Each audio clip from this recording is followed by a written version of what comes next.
नमस्कार, आपण पाहता स्टार वन महाराष्ट्र न्यूज, जनसामान्यांचे निर्भीड व्यासपीठ। आजच आपल्या चॅनलला लाईक करा, सबस्क्राईब करा, शेअर करा। पोलीस आयुक्त साहेब माझ्याकडे पहा, जखमी झालेल्या महिलेचे अंतःकरणातून शब्द।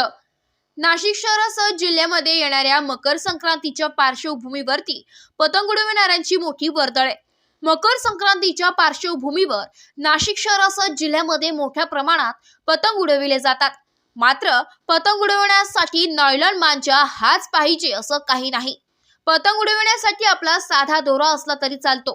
मात्र नाशिक शहरामध्ये सध्या नायलॉन मांजा अर्थात जीवघेणा दोरा पतंग उडविण्यासाठी जोरदार सुरू आहे।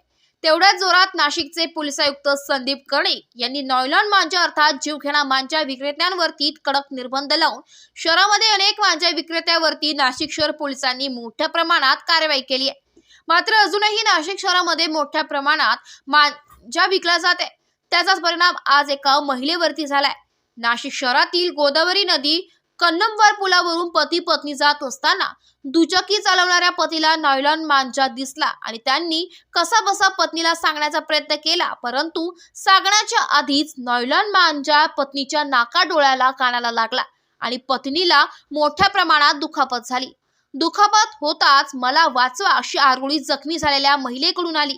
त्यामुळे नाशिक शहरामध्ये मकर संक्रांत येण्याच्या आधीच मांजा मुक्त नाशिक होणार का? नाशिक शहरासह जिल्ह्यात मंत्री महोदय मकर संक्रांतीच्या दिवशी पतंग उडवतात, मात्र ते पतंग नायलॉन मांजाच्या माध्यमातून उडवतात की साध्या दोऱ्याच्या माध्यमातून उडवतात हे अजून कळू शकले नाहीये। त्यामुळे लोकप्रतिनिधींनी व मंत्री महोदयांनी नायलॉन मांजा वापरू नये अशी काही भूमिका घ्यावी व नाशिक शहरासह जिल्ह्याला आवाहन करावे, नायलॉन मांजा वापरू नये। तसेच पोलीस आयुक्त साहेब, आपणही नायलॉन मांजा हा जीवघेणा ठरू शकतो, तर त्या संबंधित नायलॉन मांजा विक्रेत्यावरती गंभीर स्वरूपाचे गुन्हे दाखल करावे।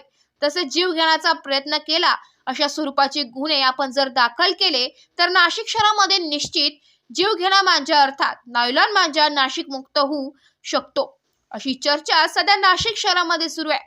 पोलीस आयुक्त संदीप कर्णिक यांनी वर्षभरात नाशिक शहराच्या गुन्हेगारीवरती मोठ्या प्रमाणात आळा घातलाय। मात्र गुन्हेगारांपेक्षा जीवघेणा मांजा नाशिक शहरात घातक ठरत आहे। त्यामुळे पोलीस आयुक्त जीवघेणा मांजावरती कठोर कारवाई करणार का असा प्रश्न नाशिककरांकडून विचारला जात आहे। या अनुषंगाने शनिवारी घडलेल्या या घटनेमुळे तीव्र संताप देखील नाशिक शहरात व्यक्त केला जात आहे।